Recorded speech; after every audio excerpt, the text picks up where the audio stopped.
Hello मेरे प्यारे बच्चों, गुड आफ्टरनून। प्यारे बच्चों, तुम लोगों के पास आरडी शर्मा का कोई भी एडिशन हो, मैं तुम लोगों को आज डाउट क्लियर करने वाला हूँ कि अगर तुम आरडी शर्मा क्लास 10th के लिए सॉल्व कर रहे हो तो तुम्हें कौन सा एडिशन लेना चाहिए और मैं इस वाले चैनल पे अब तुम लोगों को कौन सा एडिशन का सॉल्यूशन प्रोवाइड कराऊंगा। सबसे पहले मैं तुम लोगों को क्लियर करता हूँ, ये है पहले वाला एडिशन 2024 का एडिशन है। बहुत सारे बच्चों के पास ये वाली बुक होगी।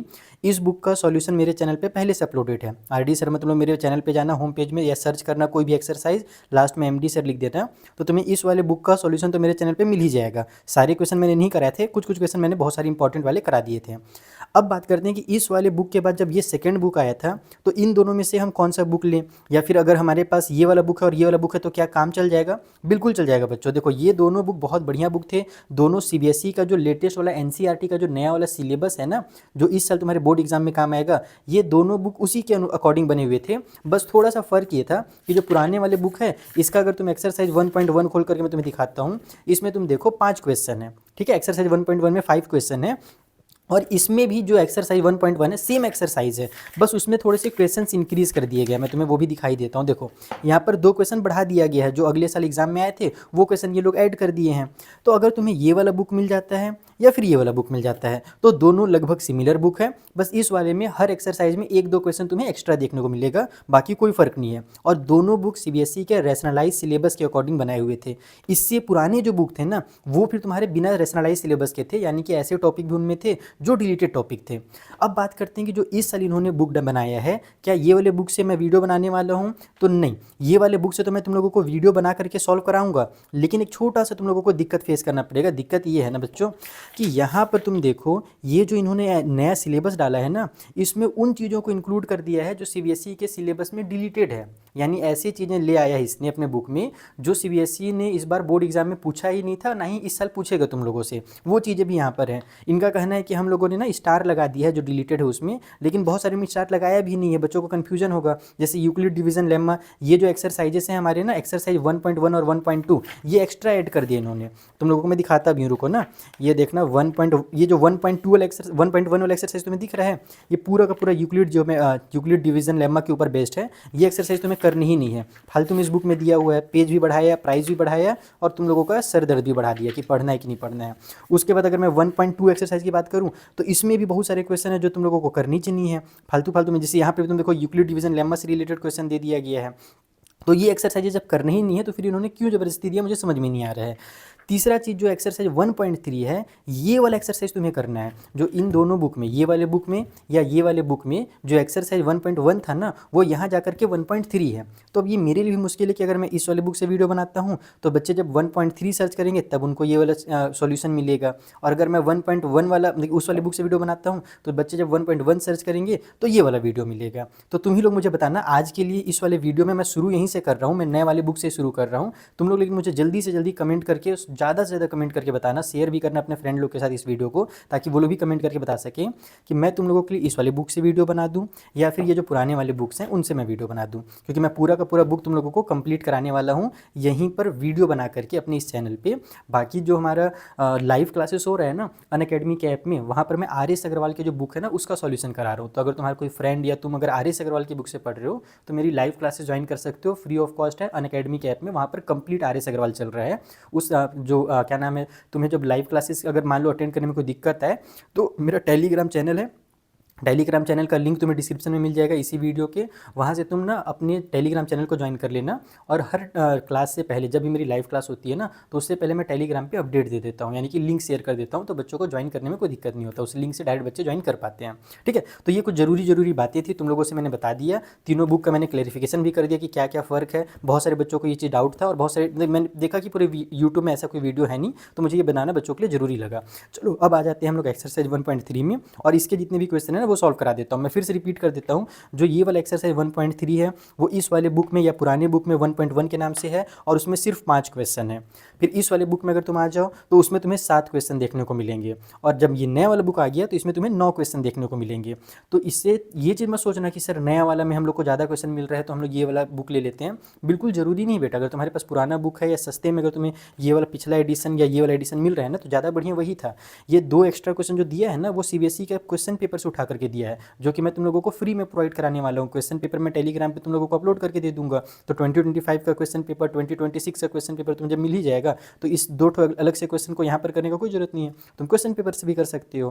ठीक है, तो ये सारी चीज़ें हैं, बुद्धू नहीं बनना। बहुत ज़्यादा महंगा अगर ये वाला बुक मिले तो तुम पुराने वाले ही ले लेना। ठीक है, तो चलो फिलहाल के लिए मैं शुरू करता हूँ, और इसके जितने भी क्वेश्चन हैं 9 के 9 क्वेश्चन मैं तुम लोगों को आज सॉल्व करना सिखाता हूँ इस वीडियो में। तो देखो, जो पहला हमारा क्वेश्चन है इसमें कहा गया कि express each of the following integer as a product of its prime factor, यानी कि जो इंटीजर आपको दिए हुए हैं इन्हें आपको प्राइम फैक्टर के फॉर्म में लिखना है। प्राइम फैक्टर देखो बच्चों, कोई नया चीज़ नहीं है, तुमने क्लास 8 में पढ़ रखा है। किसको प्राइम फैक्टर कहते हैं? तो देखो, ये ट्री मेथड तुम्हें याद होगा, क्लास 8 में आर एस अग्रवाल की बुक में मैंने खुद ही पढ़ाया था। अगर नहीं भी याद है तो कोई बात नहीं, इसे कैसे फाइंड करते हैं, ये ट्री मेथड वैसे जरूरी नहीं कि तुम यही मेथड यूज़ करो, दूसरा भी एक मेथड होता है जो जिससे भी आसान होता है। तो चलो मैं तुम लोगों को उस मेथड से प्राइम फैक्टर निकालना सिखाता हूँ। और ये पहला और दूसरा क्वेश्चन सेम टू सेम है, बस यहाँ पर छोटे नंबर हैं और यहाँ पर तगड़े तगड़े बड़े बड़े नंबर्स हैं। तो इनको हम लोगों को प्राइम फैक्टराइजेशन करने वैसे आना चाहिए, इसी की प्रैक्टिस के लिए दिया हुआ है। तो चलो सारे क्वेश्चन को फटाफट प्राइम फैक्टराइज करते हैं। तो देखो, पहले क्वेश्चन का फर्स्ट पार्ट में हमें बोला गया 420 को प्राइम फैक्टराइजेशन करना है। कैसे करना रहता है? तुम इसे साइड में ले जाओ, इस तरीके से 420 लिखो और इसे डिवाइड करना शुरू करो। ये सबसे पहले 2 से डिवाइड हो रहा है क्योंकि लास्ट में 0 है, तो 2 से हम डिवाइड करेंगे। प्राइम नंबर का ही यूज़ करना है, कंपोजिट नंबर का यूज़ नहीं करना, ध्यान रखना। तो 2 के टेबल से 2 2 जा 4 हो जाएगा, 2 1 जा 2 हो जाएगा और ये 0 उतर जाएगा। फिर 2 के टेबल से 2 1 जा 2 हो गया। अब 2 डिजिट एक साथ ले रहे हैं तो पहले 0 लगाएंगे और 2 5 जा 10 कर देंगे। फिर अब ये 2 से तो नहीं हो रहा है क्योंकि लास्ट में 5 आ गया, तो क्या ये 3 से हो रहा है? बिल्कुल हो रहा है, क्योंकि 5 + 1 6 होता है, इसलिए 3 से डिवाइड हो जाएगा। तो 3 के टेबल में देखो 3 3 जा 9 ले लेंगे, उसके बाद 1 इधर ट्रांसफर करेंगे तो ये 15 बन जाएगा, तो 3 5 जा 15 हो जाएगा। ये जो मैं कर रहा हूँ ना, एक्चुअल में ये डिवाइड ही कर रहा हूँ। तुम ये मत सोचना कि सर ये कुछ नया चीज़ है। ये नॉर्मली देखो, जैसे 210 को 2 से डिवाइड करोगे तो 105 आंसर आता है ना, बस वही चीज़ है। फिर 105 को 3 से डिवाइड करोगे तो 35 आंसर आ जाएगा। तो ये कंटिन्यूस डिवाइड ही होता है। अब यहाँ पर ये हमारा 3 से भी डिवाइड नहीं हो रहा, 5 से डिवाइड हो रहा है, तो 5 से करेंगे, 5 7 जा 35 ले लेंगे और लास्ट में 7 1 जा 7 कर देंगे। तो जो इसके प्राइम फैक्टर निकल करके आ गया ना, इसको पहला क्वेश्चन इसलिए मैं तुम्हें डिटेल में समझाता हूँ। ऐसे लिखना रहता है 3 × 5 × 7, यानी कि इन सभी का मल्टीप्लाई होगा तो 420 आ जाएगा। और इसे ही शॉर्टकट में ऐसे भी लिखते हैं कि 2 बार 2 आ रहा है तो 2 के पावर में 2 लिख दिया जाता है। फिर 3 एक ही बार है तो उसको बस वैसे ही रखेंगे, 1 लिखने की जरूरत नहीं पड़ती है। फिर 5 लिख देंगे, फिर 7 लिख देंगे। तो ये होता है प्राइम फैक्टराइजेशन। ठीक है, समझ में आ गया कैसे निकालना रहता है। अब जो इसके बाद वाले हैं ना, सबको मैं फटाफट यहाँ पर सॉल्व कर लेता हूँ। मैं चाहता नहीं कि वीडियो फालतू में लेंदी हो, एक एक चीज़ मैं तुम लोगों को इस तरीके से डिवाइड करके दिखाऊँ, वो फालतू चीज़ें हैं, इतना टाइम वेस्ट नहीं करना है। तुम लोग 10th में आ गए हो, तो मैं सारे क्वेश्चन को फटाफट सॉल्व करके यहाँ पे लिख लेता हूँ। तो देखो, यहाँ पर मैंने सभी का फैक्टराइजेशन कर लिया है फटाफट, ताकि तुम लोगों का टाइम भी वेस्ट ना हो, तुम्हें समझ में भी आ जाए। जैसे 468 था, फटाफट 2 से डिवाइड हो जाएगा, 3 से डिवाइड हो जाएगा, लास्ट में 13 आ जाएगा, तो 13 1 जा 13 करेंगे तो इसका प्राइम फैक्टर हो जाएगा 2 का स्क्वायर, 3 का स्क्वायर और 13। ठीक है, कोई दिक्कत नहीं है।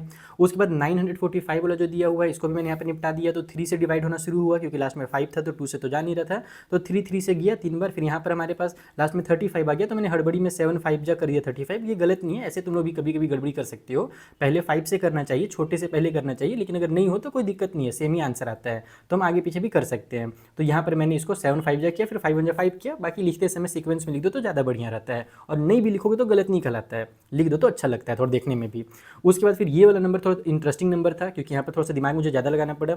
ये हमारे पास देखो, जब इसको मैंने फैक्टराइज किया तो 5 से तो डिवाइड हुआ एक बार, 5 से डिवाइड हुआ इतने टाइम पे, फिर लास्ट में 5 आया तो फिर मैंने 5 से डिवाइड किया। अब उसके बाद ये 293 आ गया। 293 को मैंने चेक किया कि ये किसी से डिवाइड ही नहीं हो रहा है। देखो, अगर पहला नंबर तुम्हारा 5 से डिवाइड नहीं हुआ है ना, मतलब सॉरी 3 से डिवाइड नहीं हुआ है अगर पहला नंबर, तो अब जो आगे के नंबर आएंगे ना, वो पीछे वाले नंबर से डिवाइड नहीं होते हैं। एग्जाम्पल के लिए, जैसे ये हमारा 2 से डिवाइड नहीं हुआ, 3 से डिवाइड नहीं हुआ ना, तो उसके बाद के नंबर भी 2 और 3 से डिवाइड नहीं हो सकते। वो अब ये तो 5 से डिवाइड होंगे या तो उसके बाद वाले नंबर से डिवाइड होंगे। तो मैंने 7 से चेक किया, 11 से चेक किया, 13 से किया, फिर हमारे पास 17 से चेक किया, किसी से नहीं जा रहा था ये, तो मुझे समझ में आ गया कि ये एक प्राइम नंबर है। तो प्राइम नंबर किसी दूसरे से डिवाइड नहीं होता है, तो 293 ही हमको इसको डिवाइड करना पड़ेगा। तो इसको ऐसे लिखेंगे कि लास्ट में 293 से डिवाइड होगा। और फाइनली जो लास्ट वाला क्वेश्चन है, या तो ये मिसप्रिंट किया गया है क्योंकि ये 2025 लिखा हुआ है। ऐसे क्वेश्चन जो होते हैं ना, वो इरेशनल प्रूफ करने के लिए आते हैं। मे बी आ गया होगा गलती से कि इसको प्राइम फैक्टराइज कीजिए बच्चों को कंफ्यूज करने के लिए, लेकिन ध्यान रखना, प्राइम फैक्टराइजेशन जो होता है ना, वो हमारे इस तरीके के जो नंबर होते हैं, इंटीजर जो होते हैं, उनका ही प्राइम फैक्टराइजेशन होता है। जबकि यहाँ पर हम लोगों को जो नंबर दिया हुआ है एक इरेशनल नंबर है, तो इसको और हम लोग फैक्टराइज करके नहीं लिख सकते हैं। ये इसी का मतलब ये सबसे लोवेस्ट फॉर्म है, इसको हम लोग और ज़्यादा फैक्टराइज नहीं कर सकते। तो इसमें छोटा सा स्टेटमेंट मैंने लिख दिया अपने से बना करके कि ये एक इंटीजर नहीं है, ये एक इरेशनल नंबर है। ठीक है, तो ये हो गया हमारे पास पहला क्वेश्चन। अब जो दूसरे क्वेश्चन है उसमें भी देखो बहुत सारे पार्ट हैं, ये वाला ये वाला ये वाला। तो एक काम करता हूँ कि जो सबसे बड़ा वाला है ना, मैं इसको डिवाइड करके दिखा देता हूँ, तुम लोगों को सिखा देता हूँ। बाकी इन दोनों को तुम लोगों को मैं बस सॉल्यूशन बना करके लिख दूंगा, वो बस देख लेना कि कैसे कैसे ये डिवाइड हुआ है। तो देखो जो हमारे पास पहला नंबर दिया हुआ है सेकंड वाले पार्ट में वो है 20570। अब इस वाले नंबर को मैंने फैक्टराइज करना शुरू किया, लास्ट में 0 था तो 2 से डिवाइड हो ही जाएगा। फिर जो अगला नंबर आया उसमें लास्ट में 5 आ गया, तो या तो ये 3 से होता, या तो 5 से होता, या तो 7 से होता। वैसे लास्ट में 5 है तो 5 से तो हो ही जाएगा, तो 5 से मैंने इसको निपटा दिया। फिर जो अगला नंबर आया वो हमारे पास ना ही 7 से हो रहा था, क्योंकि 5 देखो लास्ट में 7 आ गया है, तो अब ये 5 से तो नहीं होगा, कन्फर्म है। 5 के बाद अगला जो प्राइम नंबर होता है वो 7 होता है, और 7 से भी ये डिवाइड नहीं हो रहा था। 7 का जो प्राइम फैक्टराइजेशन रूल है बहुत बेकार रूल है, तो तुम लोग उस रूल का यूज़ बिल्कुल मत करना। तुम डायरेक्ट इसको 7 से डिवाइड करके देख लेना माइंड में कि 7 के टेबल में 2 टाइम पे 14 आता है, इस तरीके से डिवाइड कर लेना, तो तुम्हें समझ में आ जाएगा कि 7 से डिवाइड नहीं हो रहा था। तो उसके बाद जो अगला नंबर होता है प्राइम वो हमारा 11 होता है, तो 11 से डिवाइड हो रहा था वो मैंने डिवाइड कर दिया। फिर ये हमारे पास ये नंबर फिर 11 से डिवाइड हो रहा था तो डिवाइड किया, 17 आ गया। 17 खुद एक प्राइम नंबर है तो 17 1 17 हो जाएगा, तो इसका प्राइम फैक्टराइजेशन इतना निकल करके आ जाएगा। फिर उसके बाद जो नेक्स्ट नंबर था वो था हमारे पास 58500। इसको मैंने देखा लास्ट में 0 है तो 2 से डिवाइड किया तो 2 से हो गया, फिर 2 से लास्ट में 0 आया तो फिर 2 से डिवाइड किया तो इतना आ गया। अब लास्ट में 5 आ गया तो या तो ये 3 से होगा या तो 5 से हो जाएगा, तो प्लस किया मैंने, तो जो सम है वो हमारे पास 3 का डिविजिबल आ गया, तो ये 3 से डिवाइड हो जाएगा, तो 3 से डिवाइड किया। फिर ये हमारे पास लास्ट में 5 आया, फिर मैंने सम करके देखा तो ये 3 से डिविजिबल हो जा रहा था, तो फिर मैंने 3 से डिवाइड किया। अब जो नंबर आया उसमें भी लास्ट में 5 है, लेकिन इसको जब तुम सम करोगे तो देखो 5 और 2 7 होता है, और 7 और 7 14 होता है, तो जो सम निकल करके आ रहा है वो 3 के टेबल में नहीं आता है, इसीलिए 3 से डिवाइड नहीं होगा। तो इसको मैंने 5 से डिवाइड किया, फिर ये 5 से डिवाइड हुआ, फिर 5 से हुआ, और लास्ट में 13 हो गया, 13 हो गया, तो ये इसके प्राइम फैक्टराइजेशन बन गया। सबसे तगड़ा और जो क्या बोल सकते हो इंटरेस्टिंग क्वेश्चन है वो ये है। एग्जाम में ऐसे क्वेश्चन बिल्कुल नहीं आते हैं, ध्यान रखना, लेकिन फिर भी बुक में दिया हुआ था तो मजा आया सॉल्व करके, तुम लोगों को भी मजा आएगा। लास्ट में देखो 1 है, अगर लास्ट में 1 है तो 2 से तो डिवाइड होगा नहीं। अगला नंबर आता है 3, 3 से हो सकता है क्योंकि 3 के टेबल में लास्ट में 3 7 21 आता है, तो मैंने 3 से चेक किया सम को सम करके, तो 3 से डिवाइड नहीं हो रहा था। फिर अगला नंबर 5 आता है प्राइम वाला, अब लास्ट में 1 है तो 5 से तो होगा ही नहीं। उसके बाद अगला नंबर आता है 7, तो 7 से हो सकता था, तो मैंने 7 से डिवाइड करके देखा तो हो गया। 7 से एक बार डिवाइड हुआ, फिर ये भी नंबर मेरा 7 से डिवाइड हुआ। फिर जो ये नंबर आ रहा था, अब ये 7 से डिवाइड नहीं हो रहा था। 7 के बाद अगला नंबर होता है 11, 11 से भी ये डिवाइड नहीं हो रहा था। 11 का जो रूल है डिविजिबिलिटी वाला बहुत तगड़ा रूल है, इंपॉर्टेंट है, और जल्दी उससे काम बन जाता है, चेक करने में आसानी होता है ऐसे बड़े बड़े नंबर को, तो वो मैंने चेक कर लिया। उसमें करना ये रहता है कि जो ऑड वाले यानी ऑड प्लेस वाले जो नंबर है उनको प्लस करो, और इवन प्लेस वाले नंबर को प्लस करो, और दोनों को आपस में माइनस कर दो। अगर हमारा आंसर 0 आ जाए या फिर कोई ऐसा नंबर आ जाए जो 11 के टेबल में आता है, तो ये नंबर 11 से डिविजिबल हो जाएगा, लेकिन फिलहाल नहीं हुआ। तो 13 अगला नंबर था, 13 से मैंने चेक किया तो 13 से डिवाइड हो गया। फिर उसके बाद ये वाला नंबर भी 13 से डिवाइड हो गया। अब ये नंबर 13 से नहीं हो रहा था, तो 13 के बाद जो अगला नंबर आता है वो होता है हमारा 17 जो प्राइम नंबर है, तो 17 से मैंने डिवाइड किया तो हो गया। फिर ये भी हमारे 17 से डिवाइड किया तो 19 आ गया, 19 1 19 हो गया। यानी कि इस वाले नंबर का जो प्राइम फैक्टराइजेशन निकल गया वो 7 का स्क्वायर निकल गया, क्योंकि 7 दो बार था। उसी तरीके से 13 भी दो बार है तो 13 का स्क्वायर हो जाएगा, 17 भी दो बार है तो 17 का स्क्वायर हो जाएगा, और एक बार में 19 आ जाएगा। तो ये क्वेश्चन तुम लोगों के सिर्फ प्रैक्टिस के लिए ऐसे दिया हुआ था, एग्जाम के पॉइंट ऑफ व्यू से इसको ज़्यादा इंपॉर्टेंट मत समझ लेना। जो अगला क्वेश्चन है लेकिन वो एग्जाम के पॉइंट ऑफ व्यू से इंपॉर्टेंट है, वो कई बार आया है, खास करके बेसिक वालों में तो कई बार पूछा गया है, स्टैंडर्ड मैथ में भी आया हुआ है। तो चलो जो अगला नेक्स्ट क्वेश्चन है उसे सॉल्व करो।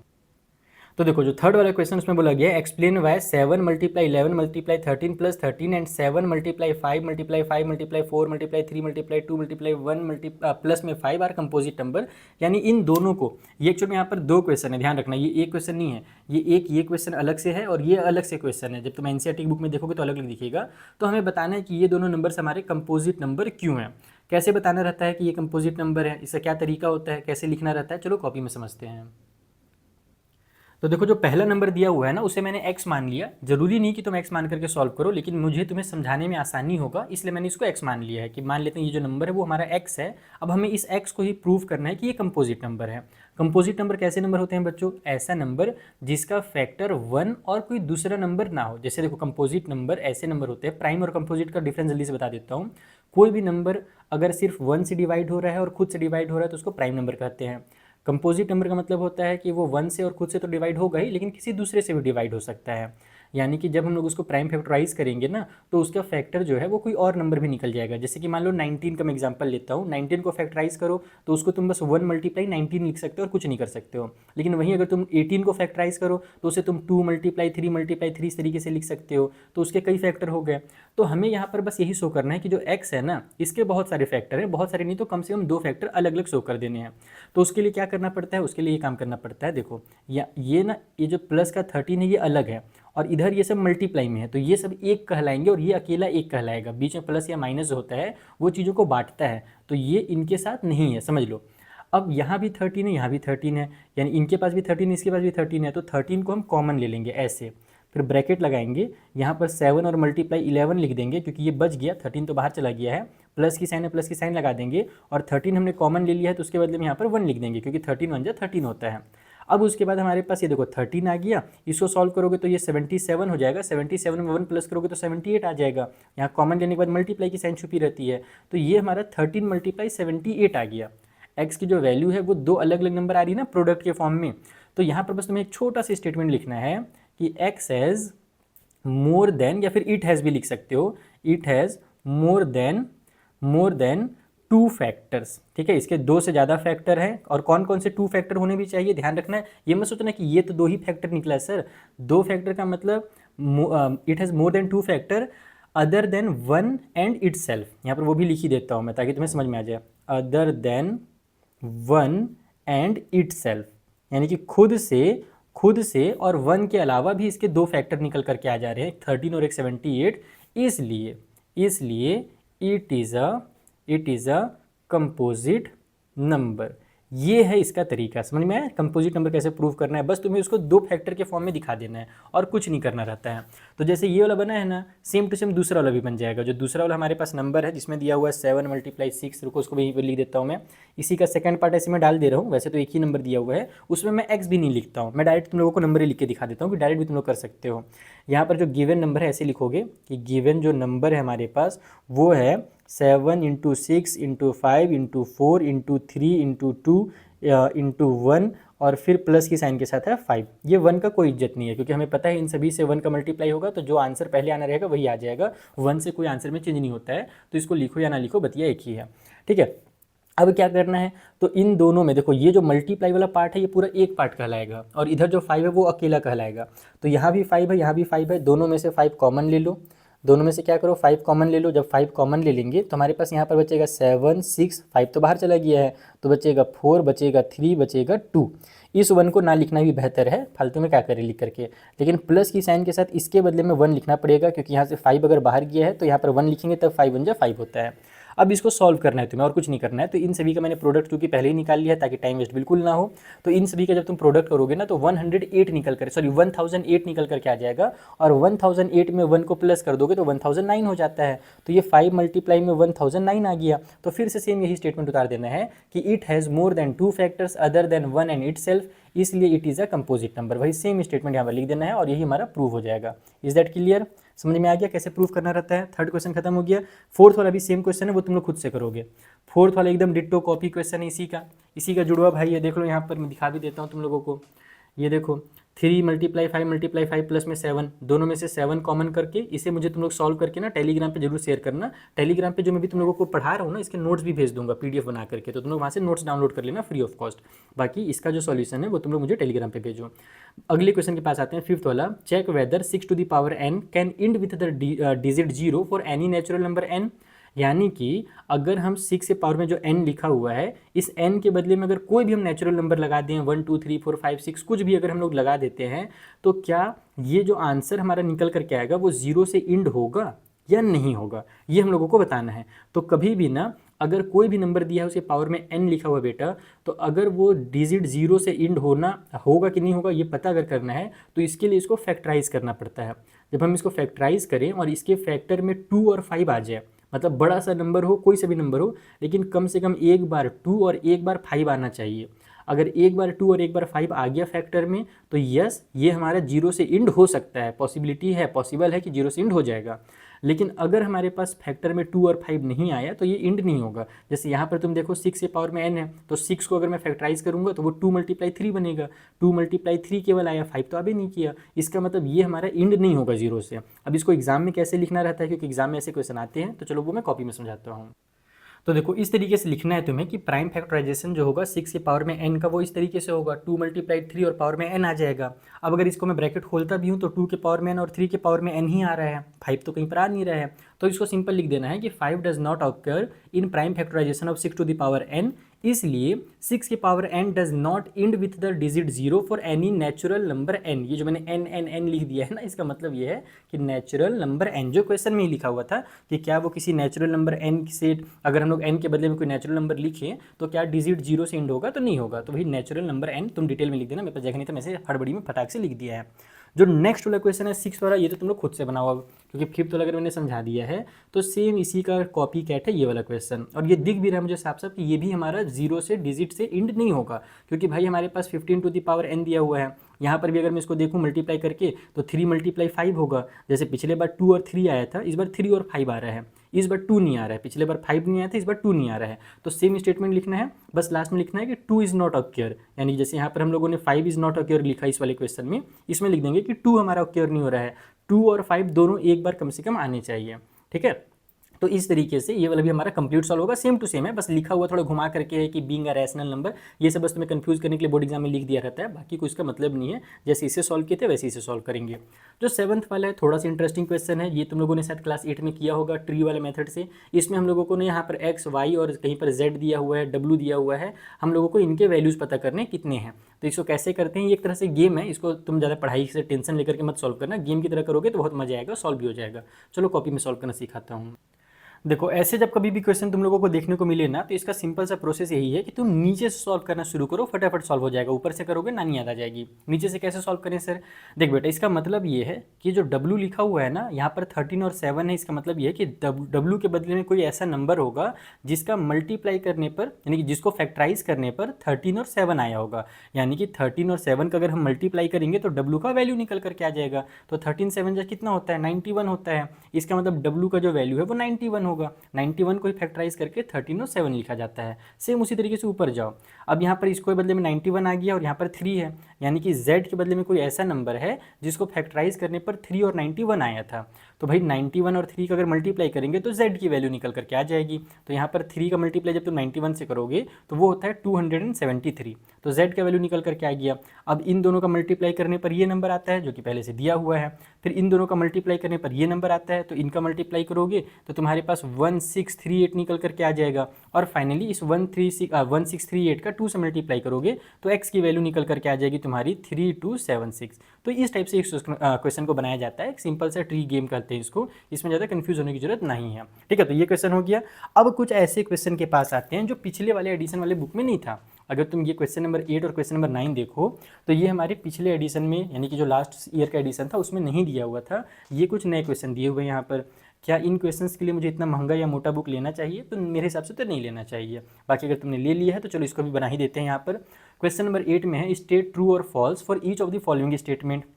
यहाँ पर जो स्टेटमेंट हम लोगों को लिख करके दिया हुआ है ये ट्रू है या फॉल्स है, हमें एकदम इत्मीनान से सोच करके समझ करके बताना है। तो जो पहला क्वेश्चन अगर तुम इसको देखो तो इसमें बोल रहा है 2 × 3 × 5 × 7 और प्लस में है 7।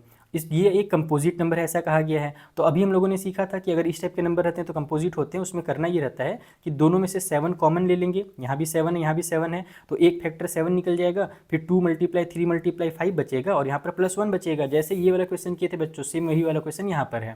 तो जब तुम इसको सॉल्व करोगे ना तो 7 तो एक फैक्टर कॉमन निकल ही गया है बाहर, और इधर ब्रैकेट के अंदर हमारे पास जब मल्टीप्लाई होगा तो 5 2 जब 10 हो जाएगा, 10 3 जब 30 हो गया, 30 में इसको 1 को प्लस कर देंगे, जब कॉमन लेंगे तो 1 लिखेंगे इसके बदले में, तो 31 हो जाएगा। कुल मिलाकर के कहने का मतलब ये है कि इसको फैक्टराइज करने पर 7 × 31 आ जा रहा है, जो कि कंपोजिट नंबर ही है। तो यस, बिल्कुल ये कंपोजिट नंबर होगा, ये बिल्कुल सही लिखा हुआ है। अब अगर हम लोग इस वाले को सॉल्व करते हैं, यहाँ पर अगर ये वाले नंबर को सॉल्व करते हैं तो ये है 2 × 3 × 5 × 7 प्लस में 1 दिया हुआ है। इसमें तुम ध्यान रखो कि इनमें से कोई भी नंबर को कॉमन लेने के लिए नहीं दिया है। अगर मैं 1 कॉमन भी लेता हूँ तो कोई फर्क नहीं पड़ेगा, ध्यान रखना। अगर मैं इसमें से और यहाँ पर अगर 1 मल्टीप्लाई लिख करके कॉमन भी ले लूँ तो यही सेम टू सेम हमारा ब्रैकेट के अंदर आ जाएगा। और इनको जब हम सॉल्व करेंगे ना तो इन सभी को सॉल्व करने पर आंसर निकल करके आ जाता है 211। ये सभी जब सॉल्व होंगे तो आंसर तुम्हारा जब निकलेगा तो वो निकलेगा 211। और 211 खुद ही एक हमारा प्राइम नंबर है, वो किसी से डिविजिबल नहीं होता है। इसका मतलब जो यहाँ पर कंपोजिट नंबर लिखा हुआ है ये गलत लिखा हुआ है, ये नंबर एक प्राइम नंबर होगा। समझ में आया? कंपोजिट कब होगा बच्चों? जब इधर मल्टीप्लाई में जो नंबर लिखा हुआ है प्लस के साइन के बाद उधर भी उनमें से कोई एक नंबर दिया हुआ हो, तब वो कंपोजिट हो जाता है, क्योंकि हम कॉमन लेकर के उसको सॉल्व करते हैं, जैसे मैंने तुम्हें यहाँ पर सिखाया। लेकिन यहाँ पर जो नंबर 1 दिया है उसको कॉमन लेने से कोनो फायदा नहीं होगा। इन सभी को जब हम प्रोडक्ट करेंगे, और लास्ट में देखो प्रोडक्ट करने के बाद भी कई बार ऐसा होता है कि हमारे पास जो नंबर निकल करके आता है वो एक फैक्टर वाले नंबर निकल करके आते हैं। तो यहाँ पर तो ये हमारे पास नहीं निकला, 211 आ गया, जो कि एक प्राइम नंबर है, किसी से डिवाइड नहीं होता है, तो ये फॉल्स हो जाएगा। ठीक है, गॉट इट। अब 9th वाले क्वेश्चन के पास आ जाओ। इसमें बोल रहा है कि P, Q and R be the 3 distinct prime number, यानी P, Q और R हमारे 3 अलग अलग प्राइम नंबर हैं। जैसे एग्जांपल के लिए मान लो P हमारा 2 होगा, Q को 3 ले लो और R को 5 ले लो। एग्जांपल के लिए बता रहा हूँ कि 3 अलग अलग प्राइम नंबर हैं।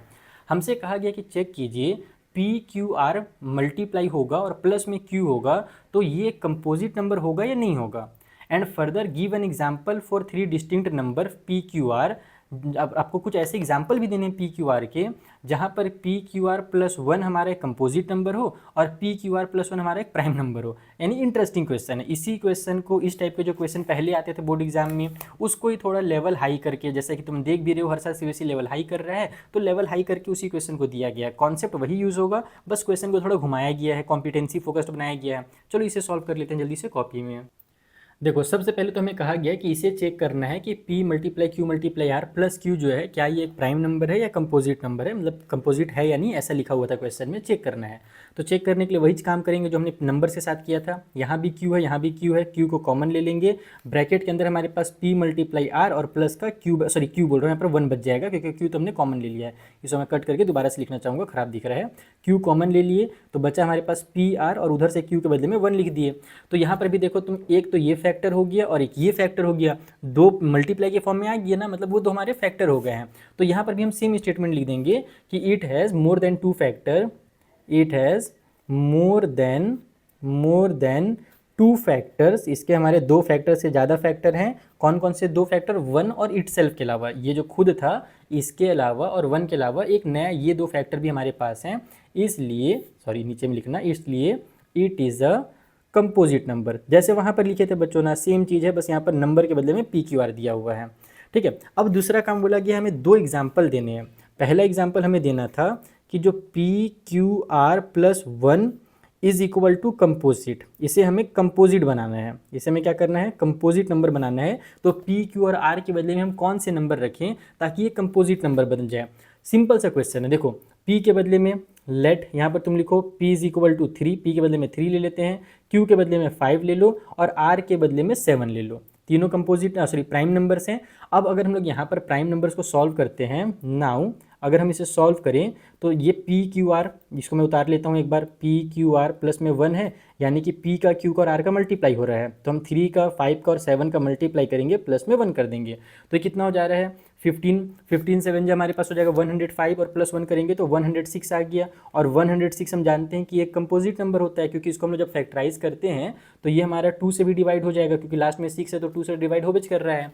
तो कुल मिलाकर के ये हमारे पास एक कंपोजिट नंबर आ गया। तो हमारे जो नंबर्स होंगे जो हमसे पूछे गए थे कि कौन से नंबर हम ले सकते हैं P, Q, R के बदले में, तो हम 3, 5 और 7 ले सकते हैं। जब हम 3, 5 और 7 लेंगे तो ये वाला नंबर हमारा एक कंपोजिट नंबर हो जाएगा। समझ में आ गया? ये हमारे पास इक्वल टू कंपोजिट, बस ऐसे ही लिख दो, ज़्यादा डिटेल में इसमें लिखने की जरूरत नहीं है कि ये 2 का फैक्टर ऐसा वैसा, इस टाइप से लिखने की जरूरत नहीं है।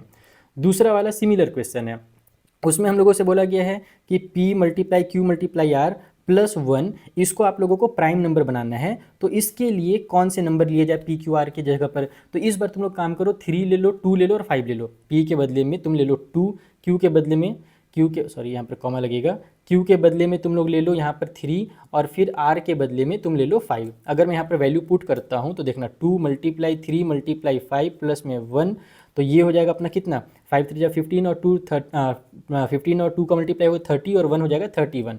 तो 31 कैसा नंबर है? एक प्राइम नंबर है। तो हमने वही बार फिर से वही किया कि हमने यहाँ पर P, Q और R के ऐसे वैल्यूज रखे कि लास्ट में आंसर हमारा एक प्राइम नंबर निकल करके आ जाए। तो यही बस एग्जांपल देने थे, 2 एग्जांपल मैंने दे दिया, इसके अलावा और भी नंबर हो सकते हैं। ठीक है, तो इसके साथ ही ये एक्सरसाइज होता है खत्म। 2 जरूरी चीज़ें एक्सरसाइज खत्म होने पर, पहला चीज़ तो जो भी मैंने पढ़ाया है ना, ये सारा का सारा का मैं PDF बना दूंगा और फ्री ऑफ कॉस्ट तुम्हें टेलीग्राम पर प्रोवाइड करा दूंगा, वहाँ से डाउनलोड कर लेना। दूसरी जरूरी चीज़, तुम लोग मुझे फटाफट कमेंट करके जल्दी से बताओ कि तुम लोगों को इस वाले बुक से मैं सॉल्यूशन प्रोवाइड करूँ, न्यू वाले से या फिर पुराने वाले से करूं। अगर पुराने वाले से करूंगा तो एक्सरसाइज आगे पीछे होगा, न्यू वाले से करूंगा तो भी एक्सरसाइज आगे पीछे होगा। अगर तुम्हारे पास पुराना बुक है तो तुम्हें यही एक्सरसाइज 1.1 में मिलेगा, नया बुक है तो यही एक्सरसाइज 1.3 में मिलेगा। 1.1 और 1.2 को नहीं पढ़ना है, वो डिलीटेड टॉपिक है। Is that clear? चलो मिलते हैं अगले वीडियो में, लेकिन उससे पहले फटाफट मुझे कमेंट करके ये सारी चीज़ें बता देना तुम लोग।